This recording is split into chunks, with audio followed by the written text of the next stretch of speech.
Olá, tá pronto para ter um papo reto e muito sério sobre o diagnóstico da litose? Então vem comigo. Bom, muita gente passa pelo problema do mau hálito, isso é fato, todos nós, hora ou outra, podemos passar por isso. Mas o que as pessoas têm dúvida é de como esse diagnóstico é realizado. Bom, primeiro, eu vou contar para vocês que para o paciente vir para essa consulta, ele recebe as recomendações pré-consulta e aí ele segue à risca o máximo possível, né? Como evitar perfumes, alimentos com odor carregado. E aí ele vem. Nesse momento, a gente tem um tempo médio de 1 hora, às vezes até 2 horas de consulta. E aí, numa conversa muito tranquila, né, que nós chamamos de anamnese, que é para eu conhecer a história do meu paciente, saber quais as medicações, quais os problemas de saúde que ele tem, aí sim nós vamos já traçando, né, o que seria a provável causa daquela alteração do hálito. E aí nós fazemos essa conversa, temos essa conversa.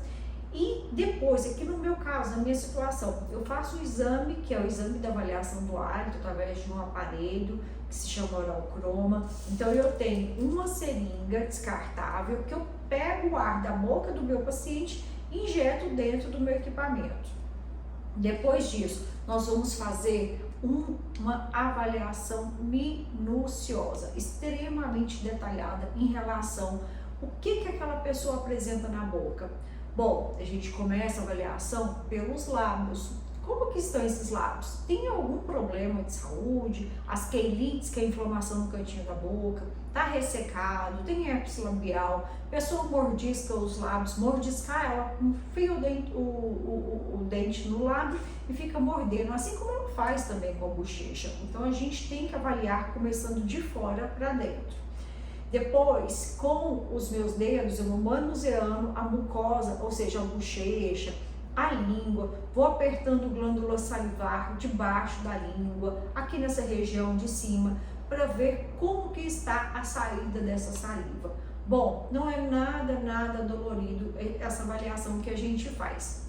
E aí, eu vou vendo dente a dente. Como que está aquele dente? Ele tem algum sinal de parafunção? Parafunção é o ato de apertar o dente ou ranger o dente, ou de repente ele tem algum hábito deletério, como por exemplo, pôr uma agulha de costura interposta entre os dentes, abrir alguma coisa com os dentes, manter uma caneta ou qualquer objeto entre os dentes. Ou seja, dentes são para mastigar ou para deixar a gente mais bonitinho, mas não para a gente ficar apertando, fazendo ranger ou colocando objetos entre eles, como por exemplo saquinhos de ketchup, para a gente fazer a abertura de qualquer embalagem que seja. Dentes são dentes, não são tesouras, não são instrumentos de abertura de nada. Então eu vou avaliar esses dentes, e esses dentes podem ter restaurações, podem ter implantes, coroas sobre dentes. O que eu preciso ver, como que está o aspecto, esse dente precisa ou não de tratamento. E quando ele precisar de tratamento, pode ser que essa seja também uma das situações que a gente tenha que observar durante o nosso tratamento para manter a qualidade do hálito. Tem mobilidade, ou seja, às vezes a pessoa aperta demais os dentes, ou já teve doença periodontal, ou tem a doença periodontal, que é do poço, gengiva, e o dente tem uma certa mobilidade. Usa as próteses, a gente tem diversos tipos de próteses removíveis, então a gente tem que ver qual que é a situação real desses dentes. Então eu, Karine, através de uma lupa que tem um fotóforo, né? Então eu consigo enxergar bem mesmo qual que é a situação atual daquele dente. É claro, eu não vejo entre os dentes, eu não vejo embaixo de uma restauração. Então muitas vezes eu preciso de exames radiográficos que comprovam o que eu estou vendo. Fora isso, eu vou fazer a sondagem periodontal. Existe um instrumento na odontologia que os periodontistas, na verdade todos os cirurgiões dentistas deveriam usar, que se chama sonda periodontal. A gente mede em milímetros quanto que o paciente tem de saúde. Por exemplo, às vezes a sonda entra lá para dentro, tem 4, 5 milímetros, 6 de bolsa, e a gente tem que ver, nossa, mas está só nessa região, está localizado, ou está extenso, está assim, em vários dentes, o que eu preciso de ver? Então a gente vê se tem exudato, que é pus, vê se tem sangramento, ver qual que é a situação daquela gengiva. Gengiva sadia, normalmente ela é mais rosada, ela tem um aspecto de casca de laranja, ela é uma gengiva bonita, que você não vê sinais de inflamação. Agora, já uma gengiva, tem gengivite, que é a inflamação às vezes, vou contar uma situação para vocês igual me aconteceu hoje aqui no consultório. Eu recebi um paciente e a saúde bucal relativamente boa, só que nos pezinhos dos dentes tinham diversas restaurações. Até tem um vídeo aqui no YouTube que se chama Mau Hálito de Sainha, que é a respeito dessas restaurações. É uma ironia minha, mas essa situação da gente ter essas restaurações lá próximo da gengiva e às vezes entrando por dentro da gengiva, essas restaurações elas causam inflamação. Então a gengiva não suporta desaforo. Ela vai se mostrar mais inchada, dolorida, avermelhada.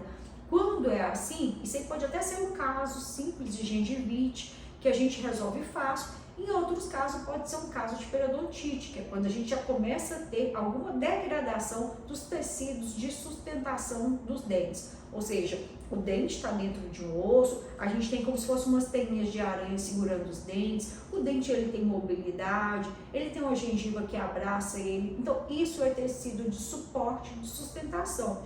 Esse tecido, ele tem que estar muito, muito, muito saudável, porque se a gente tiver uma simples gengivite, pode até ser que você faça uma super higienização. Mas sabia que isso pode ser um fator para te ajudar a contribuir no mau hálito?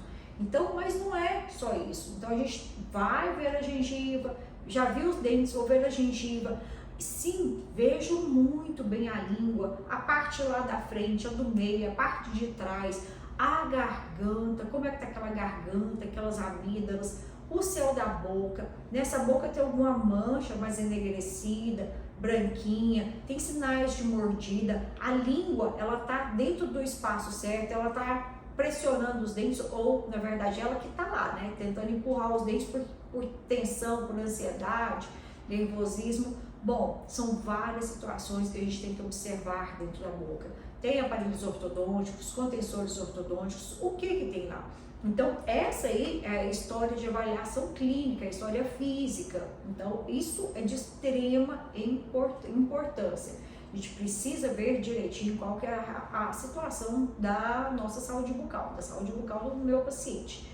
Depois disso, eu no meu caso faço o Alimter. Então o Alimter é um aparelho maravilhoso que ele quantifica também os gases. Então eu faço essa comprovação, só que eu me esqueci que antes disso, quando eu já faço o exame do oral croma, que é um exame que separa os gases, como eu disse para vocês, eu faço também o que se chama organoléptico, que é eu sentir através do meu olfato qual que é a qualidade do hálito do meu paciente.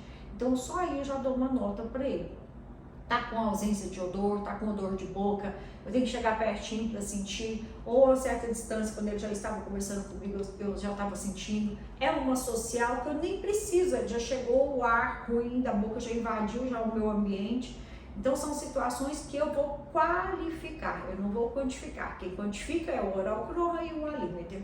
Então no Alimter eu faço 3 medidas, 2 de boca e 1 de nariz, então a gente tem esses resultados. E após a gente tem o famoso exame de saliva, que é a cialometria. Sim, isso aqui é exame de hoje, exame de paciente meu. Nesse primeiro tubinho aqui, a gente tem uma saliva de repouso. O que eu vou avaliar nessa saliva de repouso? Eu vou ver quanto que meu paciente produz saliva quando ele não mastiga. Ou seja, nesse caso aqui, o paciente ele tem 0,6 ml em 5 minutos. Isso é ruim? Isso é ruim. E o que alterou essa saliva desse meu paciente aqui? Provavelmente as situações de estresse, de ansiedade, de nervosismo que ele vive e também uma medicação da qual ele faz uso. Então é preciso sim a gente rever as medicações que os pacientes usam, a gente rever isso aí.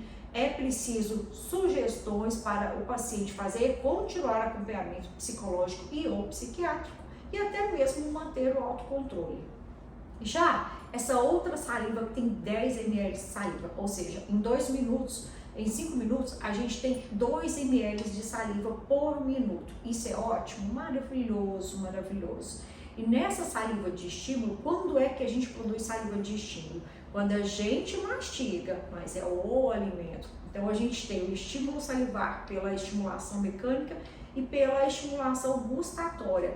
quanto mais gostoso for o alimento que você está mastigando, que você tenha prazer no seu paladar, melhor vai ser. Então a gente tem essa saliva que ela é responsável, ela tem várias enzimas que ajudam a gente no processo de digestão, através dela que a gente sente o paladar do alimento que a gente come. Ela libera zinco, que é um mineral que tem no nosso organismo. Então a gente precisa que as duas salivas estejam equilibradas. E nesse caso aqui, desses dois tubinhos meus, o que eu tenho? Essa aqui está com um desequilíbrio, que é o que a gente chama de hipocialia, ou seja, baixo fluxo salivar, e essa está super dentro da normalidade. Karine, mas é só isso que você vê na saliva? Não, não é só isso. Daí, é claro, não vai dar para você ver. Aqui a gente vê umas células sobrenadantes, isso são células escamadas dos lábios dele, que estavam muito ressecados, da mucosa da boca. Então, isso é tudo nutriente para bactérias, tá bom? E aqui nesse outro tubete, como você pode ver, a coloração já é mais esbranquiçada, ou seja, mastigou, movimentou muito mais as pelinhas da boca, movimentou, fez com que se descamasse mais essas pelinhas dos lábios, das mucosas. Então a gente tem isso aqui. Isso aqui quando a gente deixa, daqui um pouquinho já tá tudo lá embaixo. Então isso aqui são dois tubinhos. Isso aqui é o melhor fluido que a gente tem dentro da boca. Para a gente ter esse fluido, a gente tem que lembrar, eu preciso beber água, mastigar direitinho os alimentos, ter as doenças de ordem sistêmicas, ou seja, do seu corpo controladas, controlar o estresse, a ansiedade, o nervosismo, senão a gente apresenta mais essa saliva reduzida, essa aqui também, mas essa aqui é a principal, tá certo? Então, a consulta, o diagnóstico de saliva ou de halitose é praticamente o mesmo aqui no meu consultório, e para isso o paciente ele já recebeu, como eu disse, as orientações, a gente fez o oral croma, fez a avaliação física, fez a avaliação com a Limter, avaliação de cialometria, que é de saliva. Aí sim, juntei com aquela história do paciente, que é a anamnese, eu posso dar um diagnóstico para ele. O diagnóstico sai na hora, não tem enrolação. Karine, você precisa de mais algum exame, às vezes, para complementar? Claro, pessoas são completamente diferentes umas das outras. Então, às vezes eu solicito radiografias, gosto de solicitar as radiografias panorâmicas, periapicais, que é aquela, por exemplo, eu vejo lá embaixo, lá na raiz do dente do paciente, mas de forma bem detalhada, e eu gosto muito de uma que a gente também chama de bite-wing ou interproximais, que eu enxergo entre um dente e outro, se tem cárie, como é que estão as restaurações, enxergo melhor como que estão embaixo dessas restaurações. Então, eu não tenho receio de pedir para os meus pacientes esse check-up completo radiográfico. Por quê? Não é porque eu quero que o meu paciente gaste dinheiro com isso, é porque às vezes ele tem algum problema de saúde bucal e esse quadro vai ficar subdiagnosticado, se eu vamos supor, vou pedir só as interproximais, tá bom, mas e aí o pezinho lá, o ápice lá do meu dente, né, que é a raiz do meu dente, como que está? Tá bom, mas e a mandíbula, a maxila, como que estão os meus ossos? Eu quero ver tudo, então eu preciso ter segurança, meu paciente precisa dessa segurança, a condição da gente pedir exames, às vezes laboratoriais, também é necessária.